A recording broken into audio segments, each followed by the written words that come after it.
Hi అండి, welcome to Jyothi Royals. ఈరోజు వచ్చేసి కోవా పూరి అండి. ఎట్లా చేసుకోవాలో చూసేద్దామా. ఇవి బయట స్వీట్ షాపుల్లో దొరుకుతాయి కదా, మన ఇంట్లో కూడా సింపుల్గా చేసుకోవచ్చు. ఫస్ట్ అయితే పాలు తీసుకున్నాను. పాలు తీసుకొని పొయ్యి మీద పెట్టేసి బాగా కాగనివ్వాలి. ఇవైతే పొంగొచ్చిందాక కాగాలండి.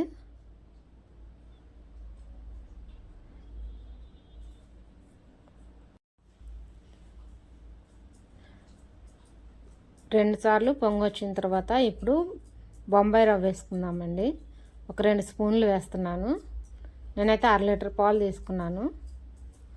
1/2 లీటర్ పాలకి 2 స్పూన్లు చాలండి. 1 స్పూన్ అయినా సరిపోతుంది. ఇవి 2 స్పూన్లు వేసి బాగా కలుపుకోవాలి. బొంబాయి రవ్వ కదా, కొంచెము ఉండల్లాగా వచ్చేస్తుంది, అందుకని చెప్పి కలుపుతూ ఉండాలి. పాలు కాగిన తర్వాత సిమ్లో పెట్టి రవ్వ వేయండి, లేదంటే ఉండలు కడతాయి. మధ్య మధ్యలో ఇట్లా కలుపుతూ ఉండాలి. ఇది పాలుతోటైనా చేసుకోవచ్చండి, రవ్వ వేయకుండా పాలు వేసేసి పాల పొడి వేసి చేసుకోవచ్చు.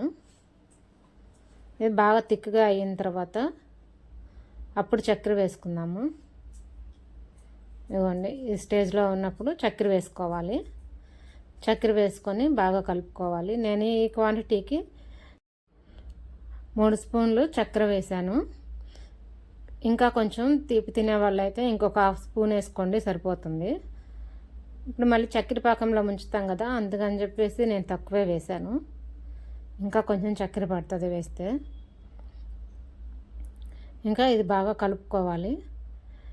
చక్కెర కూడా కరిగిపోయిన తర్వాత ఇట్లా దగ్గరికి వస్తుందండి. ఇట్లా దగ్గరికి వచ్చిన తర్వాత కొంచెం సేపు అయిన తర్వాత ఆపేసేయాలి స్టవ్.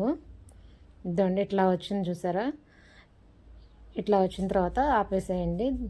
తర్వాత ఇంకా కొంచెం గట్టిగా అవుతుంది. షుగర్ సిరప్ కోసం ఒక చిన్న గిన్నె షుగర్ వేసి చిన్న గిన్నె వాటర్ పోసాను. ఇవి కరిగితే సరిపోతుందండి, ఏం పాకం అవసరం లేదు. ఒక పొంగు వచ్చిన తర్వాత కొంచెం సేపు ఉడికితే చాలు. వాటర్ ఎక్కువ పోసాం కదా, అందువల్ల గట్టి పడదన్నమాట. ఇంకా ఈ పాకం కూడా అయిపోయిన తర్వాత పక్కన పెట్టేసుకుందాము. ఇంకా గోధుమ పిండి అయితే వాటర్ వేసుకొని ఇట్లా కలుపుకోవాలి. బయట షాపుల్లో అయితే మైదా పిండి కలుపుతారు, నేనైతే గోధుమ పిండి వేస్తున్నాను. గోధుమ పిండి ఇట్లా జారుగా కలుపుకోవాలండి, దోశ పిండిలాగా. ఇట్లా కలుపుకొని కొంచెం ఉప్పు వేసుకుందాం టేస్ట్ కోసం, లేదంటే కొంచెం సప్పగా ఉంటాయి అన్నమాట. ఇంకా దీంట్లో కొంచెం చక్కెర పాకం కూడా వేసుకుందాము, లేదంటే కొంచెం కలిపేటప్పుడు కొంచెం చక్కెర వేసుకున్న 1 స్పూను సరిపోతుంది. ఇంకా కొంచెం సేపు ఇది నానబెట్టిన తర్వాత ఒక పావు గంట అప్పుడు ఒక కడాయి తీసుకొని అందులో ఆయిల్ వేసుకుందాము. ఆయిల్ బాగా కాగిన తర్వాత ఈ పిండి 1 గంట వేసుకుందాము. చిన్న గుంట గంటెడు వేసానండి, సరిపోతుంది. ఇది ఇప్పుడు కదిలించకూడదు, కొంచెం సేపు ఆగిన తర్వాత తిరిగేసుకుందాము. ఆయిల్ మొత్తం ఇట్లా పైకి వేస్తే పైన కూడా బాగా కాలుతుంది అనమాట. ఇప్పుడు బాగా ఫ్రై చేసుకోవాలి ఇది. ఇంకా నా ఛానల్ ఎవరైనా కొత్తగా చూస్తుంటే సబ్స్క్రైబ్ చేసుకోండి, లైక్ చేయండి, షేర్ చేయండి, కామెంట్ చేయండి. ఇంకా ఇవి తిరిగేసేసి ఇట్లా కాల్చుకోవాలి. ఇవి చూస్తానికి కొంచెం వైట్గా అనిపిస్తున్నాయి, కానీ వీడియోకి అట్లా కనిపిస్తున్నాయి, రెడ్గానే ఉందండి.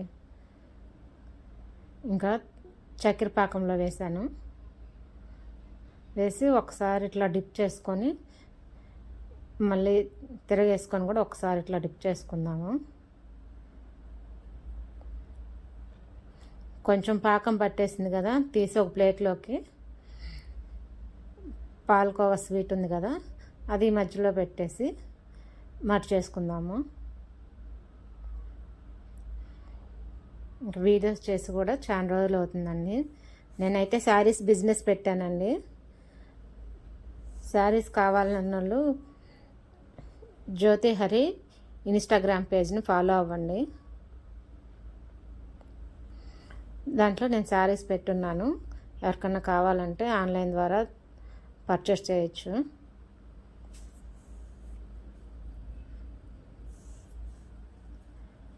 నా యూట్యూబ్లో ఉంటుందండి, నా ఇన్స్టా ఛానల్ ఐడి కూడా. ఇంకా అన్నీ కూడా ఇట్లాగా చేసుకొని మిగతావి కూడా ఇట్లాగే చేసుకోవాలి. బ్యాటర్ అయితే పలుచగానే ఉండాలండి. దోశ పిండి కన్నా ఇంకా కొంచెం పలుచగానే ఉంటేనే బాగుంటాయి. టేస్ట్ అయితే బాగుందండి. ఇంకా పాలకోవా కనుక తెచ్చి పెడితే ఇంకా టేస్ట్ ఉంటుంది. మనం రవ్వ వేసాం కదా, రవ్వ కన్నా ఇంకా పాలకోవా పెడితే ఇంకా టేస్ట్ ఉంటుంది. కానీ ఇంట్లో చేసుకున్నా ఇట్లా బాగుందండి టేస్ట్. బయట తెచ్చుకునే కన్నా ఇట్లా చేసుకొని తింటే అందరూ కావాల్సినన్ని తినచ్చు. బయట అయితే ఒక్కొక్కటి వచ్చేసి 25 రూపీస్. మనం ఇంట్లో చేసుకున్నాం అనుకోండి ఇట్లా సింపుల్గా అందరూ బాగా తినచ్చు అనమాట. ఇంకా పిల్లలకు కూడా ఎప్పుడన్నా ఒకసారి ఇట్లా చేసి పెట్టచ్చు. ఇంకా అన్నీ ఇట్లా చేసుకోవాలి. ఇంకా అయితే ప్లేట్లో తీసుకొని ఇవ్వండి ఇట్లాగా సర్వ్ చేసుకుంటే బాగుంటుంది. ఇంకా దీంట్లో కొంచెం జీడిపప్పు పలుకులు అవన్నీ వేసుకుంటే ఇంకా టేస్ట్ ఉంటుంది. లోపల కూడా చూడండి స్టఫ్ ఎట్లా ఉందో.